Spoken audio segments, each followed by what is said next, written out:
Greetings, everyone. Welcome to another episode of the AHIS podcast. I'm your host, Panya Liza, and today we'll be talking about project-based learning. I have a special guest with me who will explain what it is and how the students can benefit from them. Would you like to introduce yourself? Yep.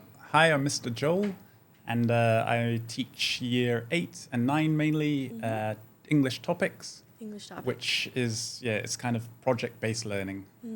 Okay. Yeah. And also help out a little bit with year 12s. Yeah. And so that's me here. Yeah, okay. Can you tell us a little bit about what your day-to-day looks like? Yeah, so with year 8s and 9s, we learn about different subjects, history, geography, science. Yeah. And we learn about these things through doing projects Okay. where the students can have hands-on tasks. For example, in year 8, if they wanted to learn about water pressure, they would build a rocket and fire it into the air and then talk about water pressure from that. Okay. Rather than just simply learning from slides or something like that.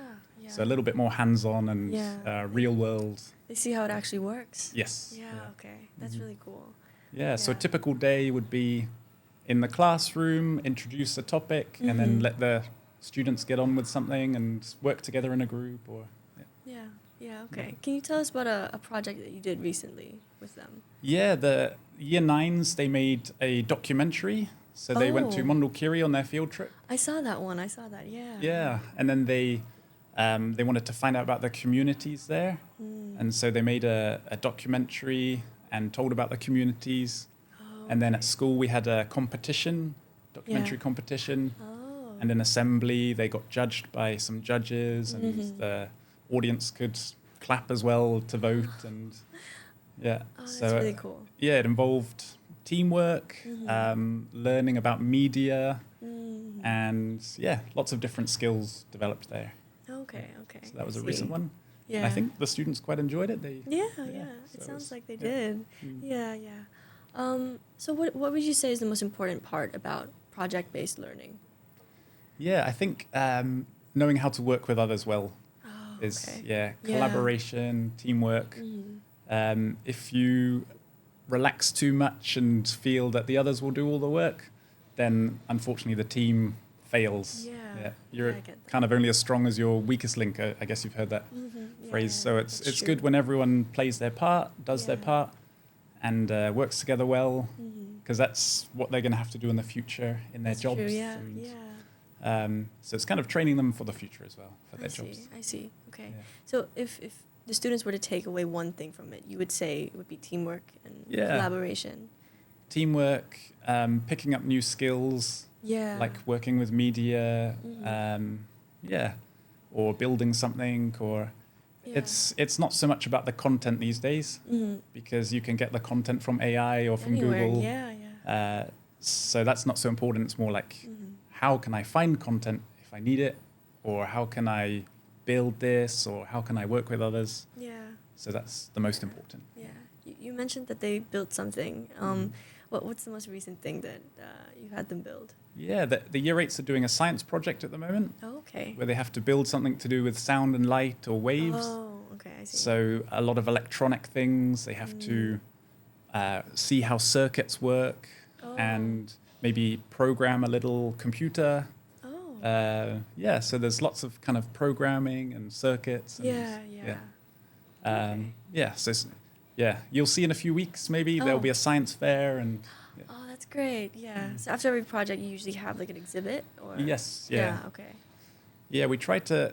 The aim is to kind of make the projects real world, like solve a problem or be real world based. And then the aim is to exhibit it afterwards to other classes or parents. So I imagine you do that in history too, when you teach history. Yeah. Real world like problems and things like that. Do you discuss them in the projects? Yeah.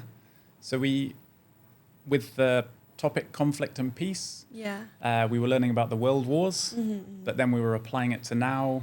We look at the global situation now with all the alliances and treaties and all these things that go on. And the aim is to hopefully learn from the mistakes of the past and not repeat them. but students can, they get an idea of what's going on in the world. Okay. What was the project then? What was the project? They did a podcast project. Podcast. Okay. Yeah. Like we're doing now. Like we're doing. Yeah. And they did an art project to kind of get their thoughts of conflict and peace and hope for peace down in painting. And various other things. A graphic novel. And, a graphic that's novel. in the library now if you want to check it out. Oh, yeah. I'm sure some of them, if they're watching, they'd want to check it out. So that's good. Okay. 9N and 9H, they have a graphic novel in the library. And okay. That's good. That's good. Yeah. I also know that you lead the Aquaponics club for, GID and everything. Can you tell us a little bit about that? Yeah, so that's been fun. I've been interested in aquaponics for a long time. Really? And this is the first time I've been able to actually build it. And the students have been really great at helping. And so aquaponics is growing fish and plants together. Yeah. In a kind of closed loop. So you save a lot of water. It's very good for cities. You get protein from the fish. I see. So it's a cool system. Yeah. But needs a little bit of engineering and So here we've practiced. We built some tanks and hooked it all up, and it's not finished yet, but we're hoping so soon. It's an ongoing project still. Yes. Okay. Mm-hmm. Yeah. We're near the end now, so watch the space. Okay. And how do you think your students respond to having project-based learning like this? Yeah, I think so. The ones who are helping me seem very interested in it. They're learning some new skills. That's good. And the aim is to make it more sustainable as well. So maybe have solar panels and rainwater collection. And then the students are coming up with these ideas themselves. It's not all me. And so whenever they say something like that, I'm like, ooh, okay, let's try it out. And Do you only work on these things like during GID, or is it also on weekends and stuff too? After school we do. After school too. Tuesdays and Thursdays, a few of us meet. Oh, really? And they get their service hours. And that's nice. Mm-hmm. Yeah.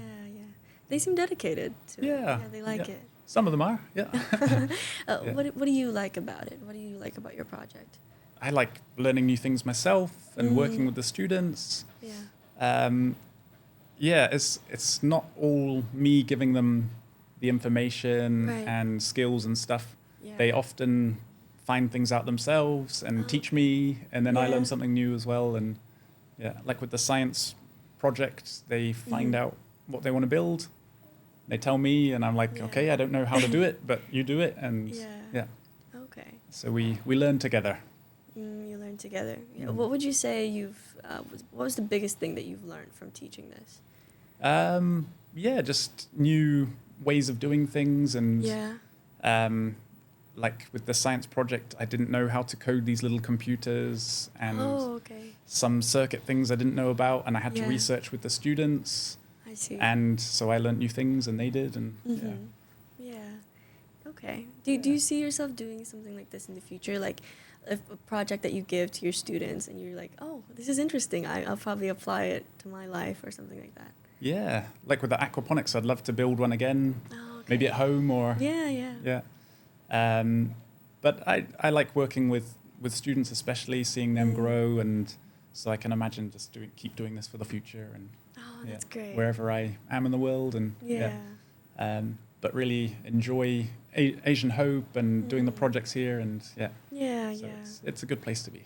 How long have you been here? It's my third year now. Third year now, okay. Have you been teaching topics these past 3 years? Yes, same thing every year. But developing every year, and trying new things, get rid of things that don't work so well, and try out something new. And what's a new thing that you started doing this year? So this year we, for example, the graphic novel. We used AI and things to make the cartoons, and then the script they worked on, and then they had to put it all together using Canva and other applications. And that was new for us all. I see. All right. Oh, well, thank you so much for being here with us today. No worries. Do you have any final remarks for the audience or anything like that? Just keep learning through doing. If you get put into a team project, do your part, pull your weight, and it will help the whole team succeed as well as you. So, Yeah, that's good advice. Yeah. Thank you. Thank you again for being here with us No today. worries. Yeah, and I'm excited for the future of project-based learning. Me too. Yeah. Do you have any things that you want to implement? Like any plans that you want to implement?